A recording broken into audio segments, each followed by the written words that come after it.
Hello, I'm Jason Bing, the creator of Raw Deal, and I'd like to take this opportunity to thank J. Pons Painting and Signs for donating us this banner.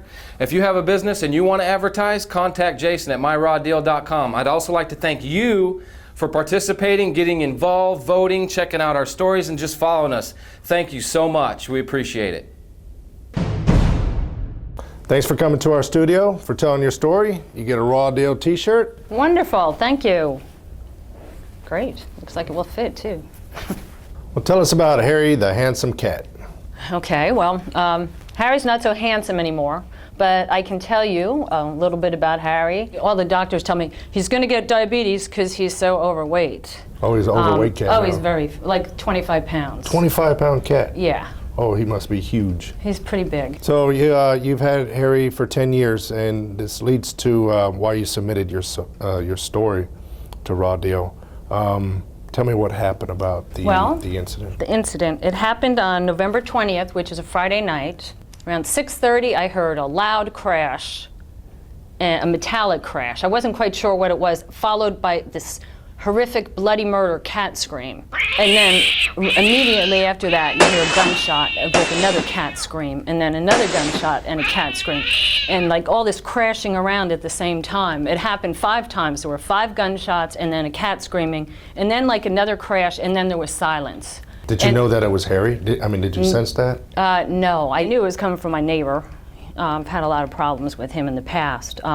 So I just ran outside and I yelled, "What's going on over there? I'm calling the police." So I called the police and I just waited out front for them, and they came really fast.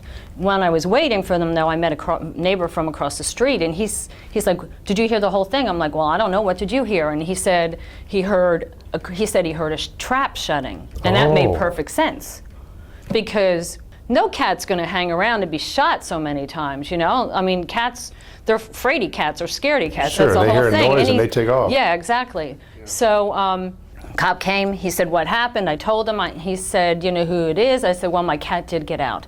I described him, big fat black cat. Okay. He said, "Well, I'll go over there and see what's going on."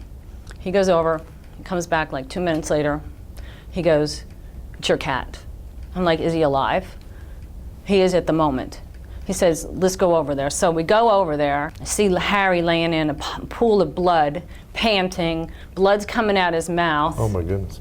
So he's outside the cage now? Yes. He's not in the cage? He's not in the cage. Okay. He was probably like 10 feet from the cage. Like the last sound I heard was like another crash, and I think probably they dumped him out. So he was saying that he thought it was a pig and that he feared for his wife's safety. He thought it was a pig. He couldn't tell the difference between a pig and a cat. Even though I heard clearly it was a cat and my neighbor heard it was a cat, there was no mistaking that it was a cat. And I went and got a recycling bin and an old towel. I go to get Harry, and even though he's like looking like he's dying there, he drags himself through the undergrowth with his leg flopping in the back. The cop gives me a flashlight.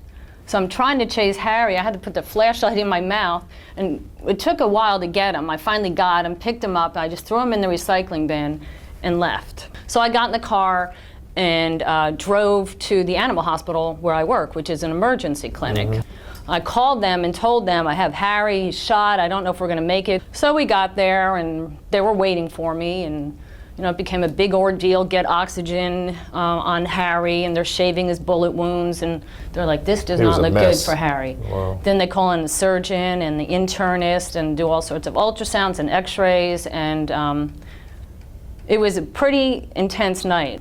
After hours and hours, he got stabilized, and honestly, what had saved Harry's life was that he was fat. Because all the bullets went into his fat, except for one bullet which shattered his hip, and he did end up having surgery. I don't know if you mentioned this, but how many times was he shot? He has 4 bullets in him. Oh, he still has them. 4 bullets today? Yep. They decided it was safer just to leave the bullets where... Yeah, one came out where they did the hip surgery. Right. But he still has the 4 bullets in. So what did the cops do to your neighbor, the shooter? They didn't do a whole lot, actually. I know they took his gun away.